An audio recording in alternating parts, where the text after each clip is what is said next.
एक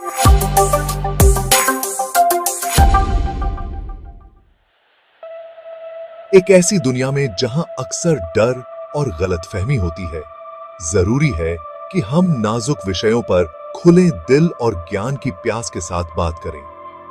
इस्लाम दुनिया का दूसरा सबसे बड़ा धर्म अक्सर मीडिया और आम बातचीत में गलत तरीके से पेश किया जाता है। इस वीडियो का मकसद है इस्लाम से जुड़ी कुछ आम गलतफहमियों पर रोशनी डालना, सच को झूठ से अलग करना और इसकी असली शिक्षाओं की गहरी समझ को बढ़ावा देना। इस्लाम हर धर्म की तरह शांति, करुणा और न्याय के सिद्धांतों पर आधारित है। हालांकि कट्टरपंथी विचारधाराओं और कार्यों ने दुर्भाग्य से धर्म पर एक काला साया डाल दिया है, जिसके कारण बहुत से लोग इसे हिंसा और असहिष्णुता से जोड़ते हैं। यह वीडियो इन गलतफहमियों पर गौर करेगा। कुरान की विवादास्पद आयतों के असली अर्थ, आतंकवाद में योगदान देने वाले राजनीतिक और सामाजिक कारणों और जिहाद, धर्म परिवर्तन और महिलाओं के अधिकारों पर वास्तविक इस्लामी शिक्षाओं की पड़ताल करेगा। इन मुद्दों की आलोचनात्मक विश्लेषण और ऐतिहासिक संदर्भ के नजरिए से जांच करके हम हानिकारक रूढ़ियों को तोड़ना शुरू कर सकते हैं और इस्लाम के बारे में अधिक जानकारीपूर्ण और सम्मानजनक बातचीत को बढ़ावा दे सकते हैं। शिक्षा और खुले विचारों के माध्यम से हम उन विभाजनों को पाट सकते हैं जो हमें अलग करते हैं और एक ऐसे भविष्य की दिशा में काम कर सकते हैं जहां समझ और सहिष्णुता बनी रहे। यह वीडियो साथ मिलकर खोज की इस यात्रा को शुरू करने का निमंत्रण है।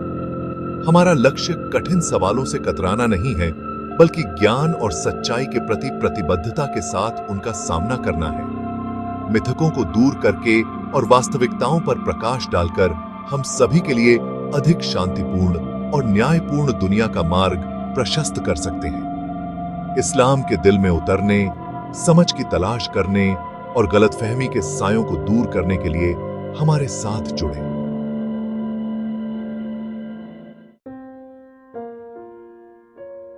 इस्लाम के बारे में सबसे बनी रहने वाली गलतफहमियों में से एक कुरान की विशिष्ट आयतों की गलत व्याख्या से उपजी है, जिन्हें अक्सर धर्म को स्वाभाविक रूप से हिंसक के रूप में चित्रित करने के लिए संदर्भ से हटा दिया जाता है।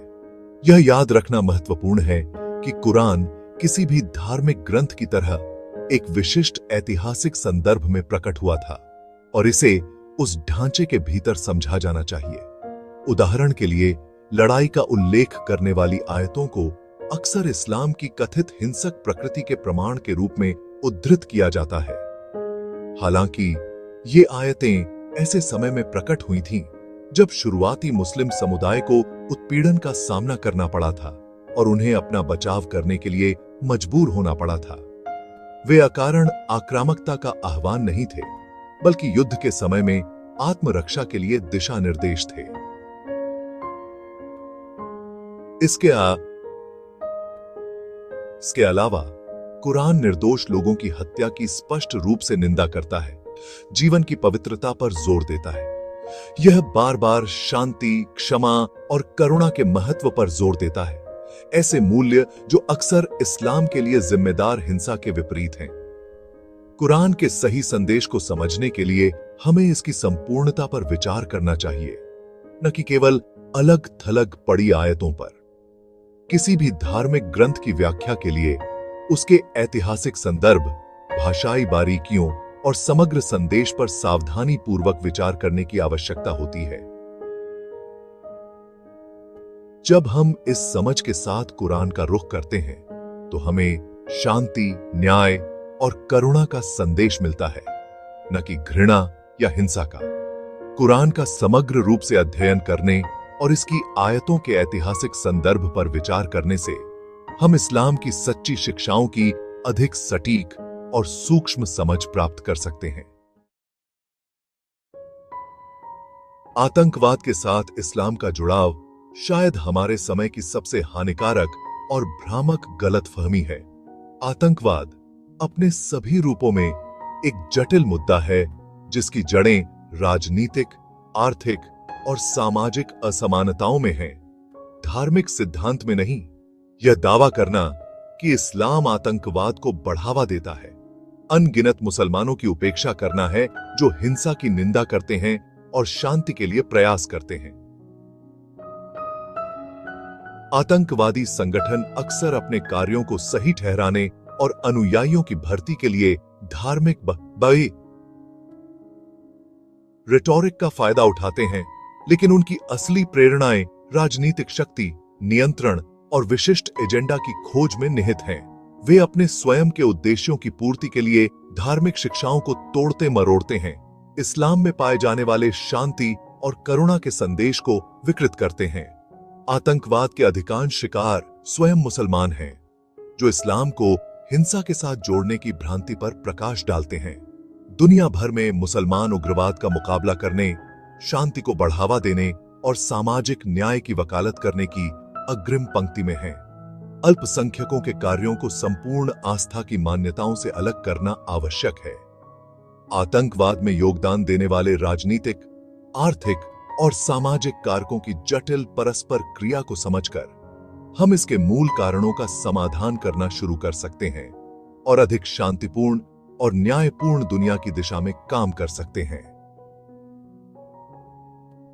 आतंकवाद के लिए केवल इस्लाम को जिम्मेदार ठहराना न केवल गलत है, बल्कि प्रतिकूल भी है, जो इस वैश्विक चुनौती का प्रभावी ढंग से समाधान करने की हमारी क्षमता में बाधा उत्पन्न करता है। उनका सनाते है। भाग 4, जिहाद, भीतर का असली संघर्ष। जिहाद एक अरबी शब्द जिसका अक्सर गलत अनुवाद पवित्र युद्ध के रूप में किया जाता है, वास्तव में इस्लाम में बहुत गहरा और अधिक सूक्ष्म अर्थ रखता है। जबकि इसमें आक्रामकता का सामना करने पर आत्मरक्षा की अवधारणा शामिल है, इसका प्राथमिक अर्थ ईश्वर के मार्ग में संघर्ष या प्रयास है।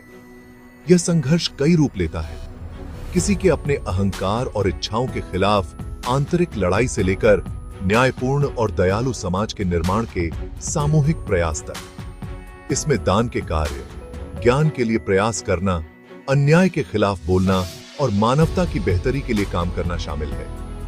जिहाद की अवधारणा की दुखद रूप से गलत व्याख्या की गई है और चरमपंथी समूहों द्वारा हिंसा को सही ठहराने के लिए हेरफेर किया गया है। हालांकि इस्लाम में सच्चा जिहाद व्यक्तिगत विकास, आध्यात्मिक विकास और शांतिपूर्ण साधनों के माध्यम से शांति और न्याय की खोज पर जोर देता है। यह आत्म सुधार और दूसरों की सेवा करने का आह्वान है, न कि आक्रामकता या घृणा का औचित्य।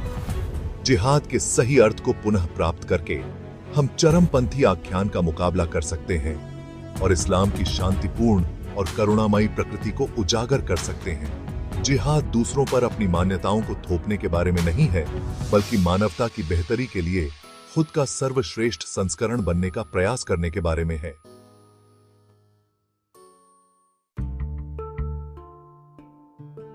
भाग 5, इस्लाम में धर्म त्याग और महिलाएं, मिथकों को दूर करना और सूक्ष्मता को अपनाना। इस्लाम के बारे में गलतफहमियां अक्सर धर्म त्याग और महिलाओं के अधिकारों जैसे संवेदनशील विषयों तक फैली हुई हैं। धार्मिक शिक्षाओं और सांस्कृतिक प्रथाओं के बीच अंतर करना महत्वपूर्ण है, जिन्हें अक्सर भ्रमित और गलत तरीके से प्रस्तुत किया जाता है। जबकि कुरान विश्वास की स्वतंत्रता पर जोर देता है, इस जीवन और इसके बाद के जीवन में धर्म त्याग के परिणामों के बारे में अलग अलग व्याख्याएं हैं। कुछ विद्वानों का तर्क है कि कुरान केवल बाद के जीवन में दंड का उल्लेख करता है, जबकि अन्य का मानना है कि इस्लामी कानून द्वारा निर्धारित सांसारिक परिणाम है।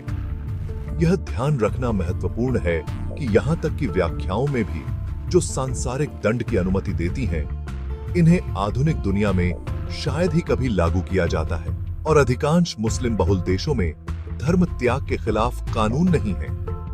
इस्लाम में जोर जबरदस्ती पर नहीं, बल्कि समझाने और बातचीत पर है। इसी तरह महिलाओं के अधिकारों पर अपने रुख के लिए इस्लाम की आलोचना की गई है, लेकिन इनमें से कई आलोचनाएं इस्लामी शिक्षाओं की गलत व्याख्या और विभिन्न सांस्कृतिक संदर्भों में उनके गलत अनुप्रयोग से उपजी हैं। इस्लाम ने महिलाओं को सदियों पहले अधिकार दिए थे जो अन्य समाजों में अनसुने थे, जिसमें विरासत का अधिकार, संपत्ति का स्वामित्व और तलाक शामिल है। जबकि कुछ मुस्लिम बहुल देशों में सांस्कृतिक प्रथाएं इन सिद्धांतों से पीछे हो सकती हैं। यह याद रखना महत्वपूर्ण है कि ये प्रथाएं संपूर्ण इस्लामी दुनिया या इस्लामी शिक्षाओं की सच्ची भावना का प्रतिनिधित्व नहीं करती हैं। इस्लाम लिंग की परवाह किए बिना ईश्वर के समक्ष सभी मनुष्यों की समानता पर जोर देता है। इन जटिल मुद्दों के बारे में सूक्ष्म चर्चाओं में शामिल होकर और इस्लामी मूल्यों के विपरीत सांस्कृतिक व्याख्याओं को चुनौती देकर हम सभी के लिए अधिक न्यायपूर्ण और न्याय संगत दुनिया को बढ़ावा दे सकते हैं।